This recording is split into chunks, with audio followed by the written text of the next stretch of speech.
pessoal, nós estamos aqui hoje para falar sobre um problema que a gente tem recebido muitas mensagens aqui no canal. Ultimamente tenho recebido algumas mensagens de mulheres que estão grávidas comentando no nosso último vídeo sobre tratamento de cálculo renal e preocupado sobre o problema de cálculo renal e gravidez. Portanto, nós vamos hoje falar algumas coisas sobre gravidez e cálculo renal. A incidência de mulheres com cálculo renal na gravidez é semelhante à das mulheres que não estão grávidas, mas ela é de longe o motivo mais comum de internação de pacientes gestantes quando estamos tratando de causas não obstétricas. A incidência é de um caso para cada 40 a 150 gestações. Como é que essas pacientes se apresentam? Elas se queixam de dor lombar do lado afetado, do lado direito ou do lado esquerdo, presença de sangue na urina, que nós chamamos de hematúria, hemato, sangue, urina. Essa hematúria ela pode ocorrer em até 75% das pacientes detectadas no laboratório, e sangue vivo pode acontecer em até 1/3 delas. A outra forma de se manifestar, de manifestação clínica, é com sinais infecciosos. E do ponto de vista laboratorial, presença de leucócitos na urina, que preocupa a gente. Infecção urinária com cálculo é sempre um problema, principalmente na gestação. Outro problema é como diagnosticar esse cálculo renal. A gravidez nos limita à realização de exames complementares, de modo que o exame inicial, mais comumente feito, é o ultrassom. O ultrassom é um exame inócuo, mas tem a desvantagem de que essas pacientes se apresentam em emergências com náuseas, vômitos, distensão abdominal, que reduz a acurácia do ultrassom. De modo que mesmo em mãos experientes, o cálculo vai ser localizado em apenas 60% dos casos. 40% a gente não consegue localizar no ultrassom, principalmente quando o cálculo está situado no ureter, que é o canal da urina, na parte mais distal, mais próximo da bexiga, a gente não consegue encontrar. O melhor exame para detectar cálculo renal seria uma tomografia, mas a tomografia ela emite radiação, o que seria potencialmente perigoso para uma gestante. No início desse vídeo eu esqueci de falar que a fase mais comum de cálculo renal é o segundo trimestre da gestação. Nesse momento os órgãos do bebê já estão todos formados, mas ainda assim é contraindicado a realização de exames que emitem radiação. E o que fazer quando a gente não consegue detectar esse cálculo ao ultrassom?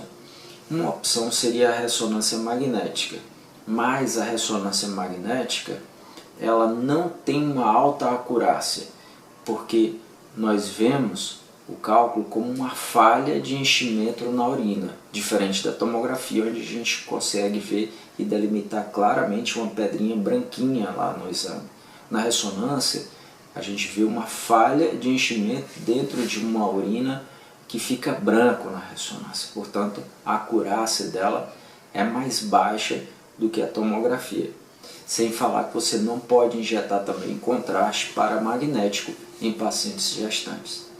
De modo que o diagnóstico é feito pela história clínica e pelo ultrassom. Em relação ao tratamento, o tratamento ele é feito sempre que possível de modo conservador. Mas esse tratamento conservador ele é mais adequado quando os pacientes são vistos aqui dentro do consultório. Porque quando a gente vai a uma emergência obstétrica, o médico já pressupõe que a coisa não é tão simples. Por quê? Porque fez essa gestante ir até um hospital. Então, o tratamento conservador, que é esperar e ver o que acontece, ele é recomendado na maioria dos pacientes desde que não tenha sinais de emergência, como dor que não consegue controlar, vômitos sem controle, pessoas com rim único, ou seja, se você só tem um rim e está obstruído, vai dar problema. Diabetes, imunossupressão, pacientes com doenças graves e o principal, sinais de infecção. Se você tem sinal de infecção, não se recomenda tratamento conservador. O médico tem que fazer um tratamento proativo.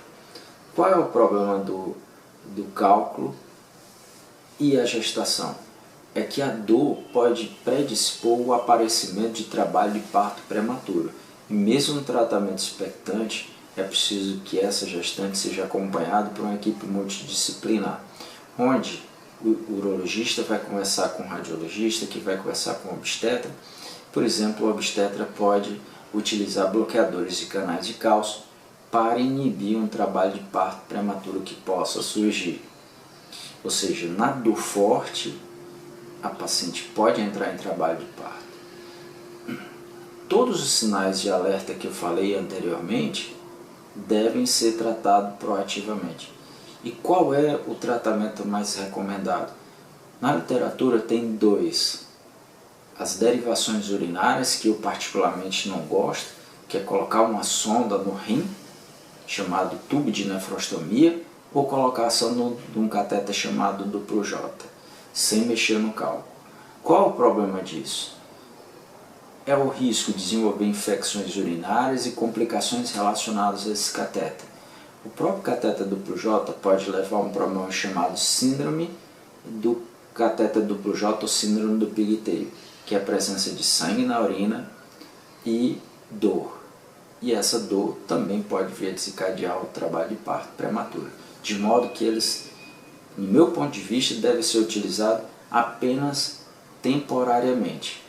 Principalmente o catéter duplo J, que longas permanências podem levar à formação de incrustações, calcificações desse catéter, visto que a grávida ela elimina mais cálcio na urina do que uma paciente não gestante.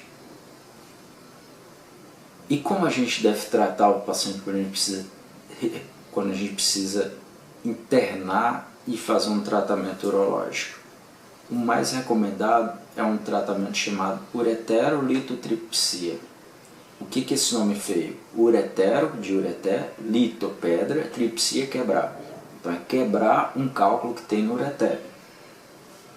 E esse tratamento ele é seguro, já vários estudos demonstram que ele é seguro, principalmente quando a gente utiliza a fonte de energia laser. Então, nesse caso, eu já trato o cálculo do ureter, e se eu precisar de um stent ou um catéter ureteral, tipo pigtail, esse catéter será temporário e removido assim que possível. Falei agora há pouco que as gestantes excretam mais cálcio. Você deve estar perguntando, então porque eu excreto mais cálcio eu tenho uma chance maior de ter cálculo? Não, no começo eu disse que as pacientes não gestantes têm o mesmo risco de cálculo das pacientes não gestantes, porque apesar de excretar mais cálcio, você tem uma resposta compensatória. Quais são essas respostas compensatórias? Alteração no pH da urina, que fica mais básico, e a excreção de citrato urinário, que faz com que contrabalanceie essa excreção de cálcio, de modo que você tem um risco semelhante, como eu falei anteriormente. Espero que tenha tirado a dúvida de vocês, e baseado na dúvida de vocês foi que eu resolvi fazer esse vídeo.